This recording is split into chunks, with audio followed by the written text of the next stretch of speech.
नमस्कार। साहित्य तक के बुक कैफे के एक दिन एक किताब में मैं जयप्रकाश पांडे आपका स्वागत करता हूं। आज मैं रूथ वनिता के उपन्यास परियों के बीच के साथ उपस्थित हूं। रूथ वनिता दिल्ली विश्वविद्यालय में प्राध्यापक रही, 2 दशक तक पढ़ाया। उसके बाद यूनिवर्सिटी ऑफ मोंटाना में प्रोफेसर हैं फिलहाल। बहुत सारी किताबें लिख चुकी हैं, बहुत सारी किताबों का उन्होंने संपादन किया है। हिंदी और उर्दू से गद्य और पद्य दोनों विधाओं में उन्होंने अनेक रचनाओं का अंग्रेजी में अनुवाद किया। अच्छी अनुवादक हैं। पांडे बेचन शर्मा उग्र की कहानी संग्रह का अनुवाद किया है। इसके अलावा loves right, same sex marriage in India, gender, sex and the city, dancing with the nation, इस तरह की बहुत सारी पुस्तकों का या तो संपादन किया है या लिखा है या अनुवाद किया है। रूथ वनिता का यह उपन्यास परियों के बीच, जैसा कि इसके कवर को देखने से आपको लग रहा होगा, एक बेहद मज़ेदार उपन्यास।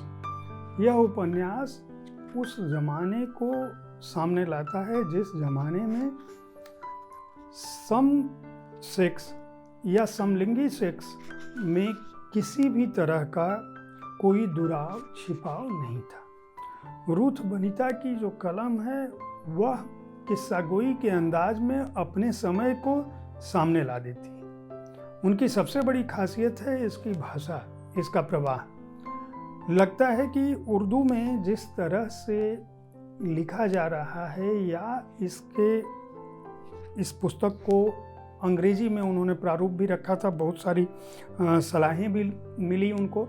इसके अलावा उन्होंने रजा लाइब्रेरी रामपुर में बहुत सारी नज़मों को उनके मूल स्वरूप में पढ़ा, इसलिए ताकि वे इस उपन्यास को लिख सकें। यह उपन्यास अवध रियासत में जो कोठों की स्थिति थी, उस दौरान जो तवाइफों की स्थिति थी, उसका वर्णन करता है बहुत ही किस्सागोई अंदाज में।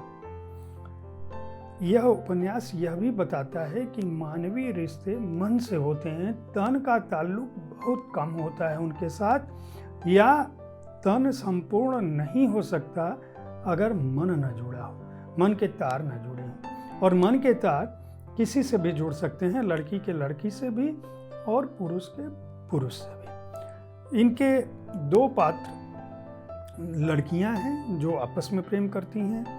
पुरुष पात्र भी इनके बीच आते हैं जिनके अपने रुझान होते हैं समान सेक्स से। इसके अलावा वे तवाइफों के कोठे पर भी जाते हैं, लेकिन तवाइफ उस रूप में उस दौर में स्वीकार नहीं की जाती थी जैसे आज उनको हिकारत के भाव से या देह धंधे के साथ जोड़कर देखा जाता है। तवाइफ कोई कला नहीं है फिलहाल, लेकिन एक ज़माना ऐसा था जब तवाइफों का अपना एक वजूद होता था, समाज में उनकी एक सम्मानजनक स्थिति थी। न केवल उनके अपने कोठे थे, बल्कि उन कोठों पर जाने वालों को भी उस नज़र से नहीं देखा जाता था जिस नज़र से आज समझा जाता है। यह रिश्ते के अनूठे संसार को रचता है। 2 औरतों की कहानी है जिसमें एक मशहूर तवाइफ चपलाबाई हैं, दूसरा शायरा नफीस बाई हैं। उनका आपसी प्यार किस कदर समूचे अवध के साथ साथ काशी को अपने साथ संजोए हुए है।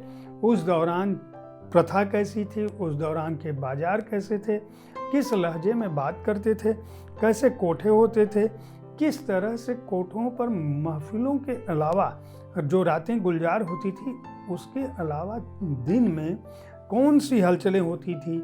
जब लोग सो जाते थे तो उन तवाइफों के बच्चे या उनकी पीढ़ियां किस तरह से चूहल करती थी, कैसे अपना जीवन जीती थी, उनकी कहानी है। चपलाबाई और नफीस बाई की आपसी प्यार के अलावा मर्द दोस्त भी हैं।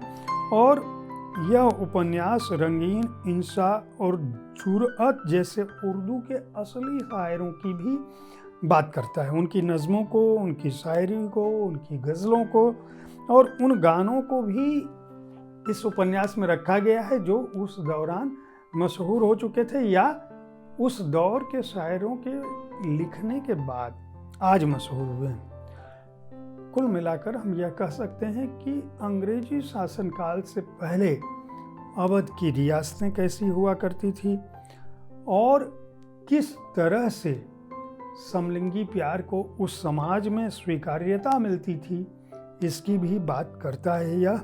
और यह मानता है कि 1857 से पहले भारतीय समाज आपसी संबंधों को, मनुष्य के संबंध को इस दृष्टि से नहीं देखता था जिस दृष्टि से आज देखा जाता है। इस पुस्तक की भाषा, इसमें शामिल गज़लें और नज़में, इसकी पूरी कथा शैली अनूठी है। यह पुस्तक खरीद कर पढ़ी जा सकती है। इसके प्रकाशक हैं राजकमल पेपरबैक्स और पेपरबैक संस्करण का मूल्य है 199 रुपये।